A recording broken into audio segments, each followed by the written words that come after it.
kita terkadang muak dengan pemilu ini, Prof. Bagaimana tidak? Mulai dari awal banyak drama-drama pemilu, mulai dari sistem pemilu yang proporsional terbuka tertutup, wacana presiden 3 periode dan segala macamnya, ada politik dinasti dan segala macamnya. Dan kita lihat hari ini bagaimana kita bisa yakin tahun 2024 memang eranya pemuda untuk memilih hari ini. Ini adalah era pemilih pemuda, 56% itu bisa memilih ke TPS gitu.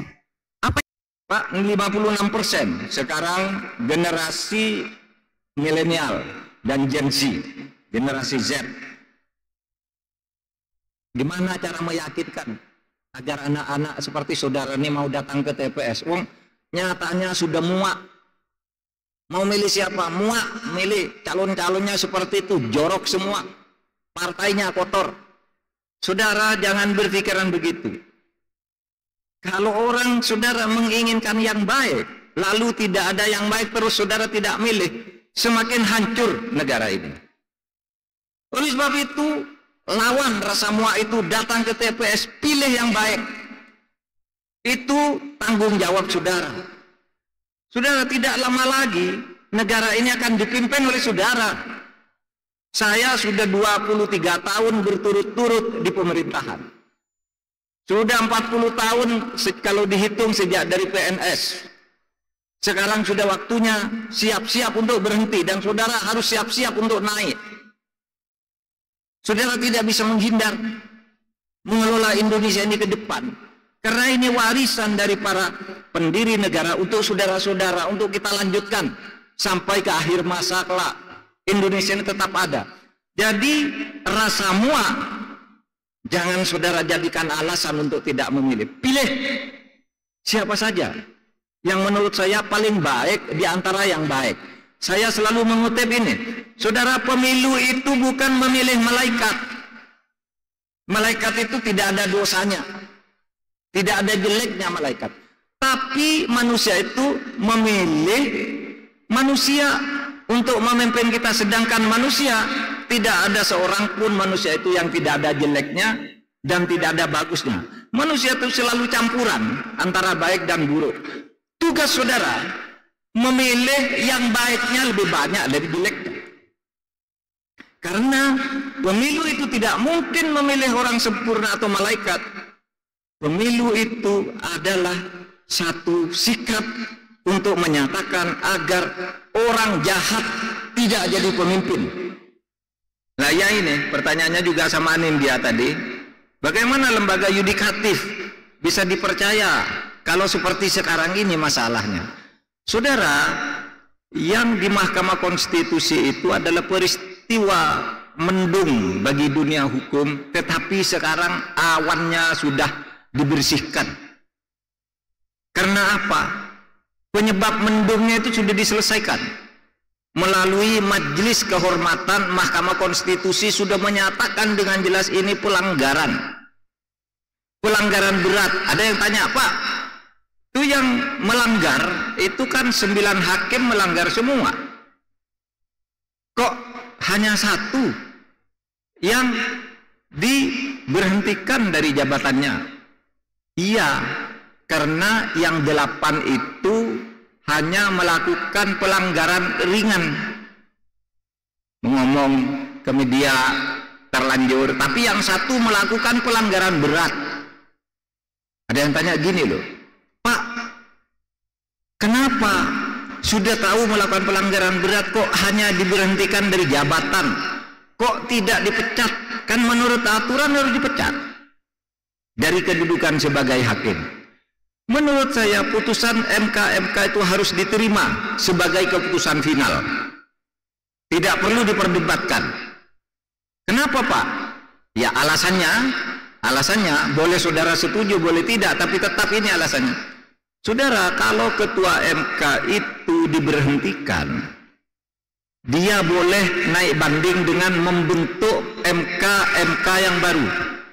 Misalnya saya ketua MK, diberhentikan dari jabatan ketua, saya boleh sebagai ketua MK membentuk lagi, saya membentuk lagi untuk banding. Jadi tidak ada kepastian kalau langsung dipecat.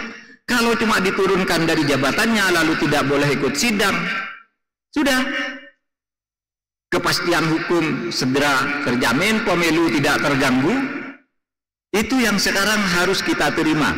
Dan insya Allah sidang-sidang sengketa hasil pemilu yang akan datang itu akan lebih baik. Karena pertama, borok-boroknya sudah dibongkar sekarang. Yang kedua, penyakitnya sudah diamputasi.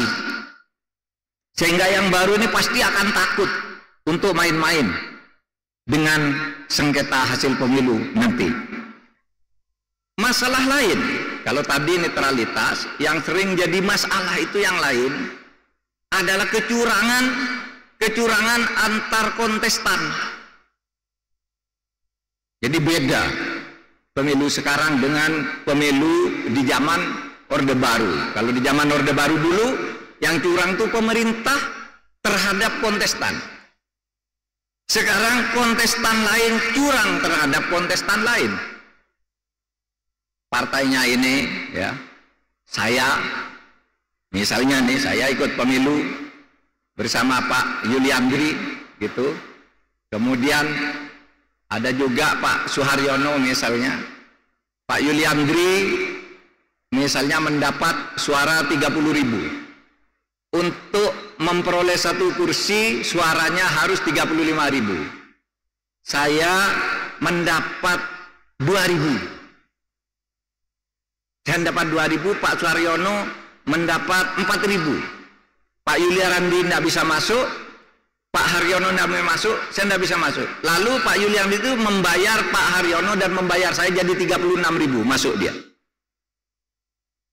Itu contoh kecurangan yang sering muncul di pengadilan pemilu. Belinya ke siapa tuh? Memindahkan suara-suara yang tidak masuk lalu dijual ke yang paling besar agar masuk tuh. Belinya kepada TPS, KPPS, kelompok panitia pemungutan suara. Beli di situ, transaksinya di situ. Itu berdasar pengalaman. Oleh sebab itu yang berperkara terkadang antara satu orang dari satu partai terhadap temannya sendiri yang satu partai, karena suaranya dicuri lalu dijual. Ini yang harus diawasi. Kemudian juga tidak jarang di TPS itu panitia pemungutan suara, PPS, itu juga jual beli juga.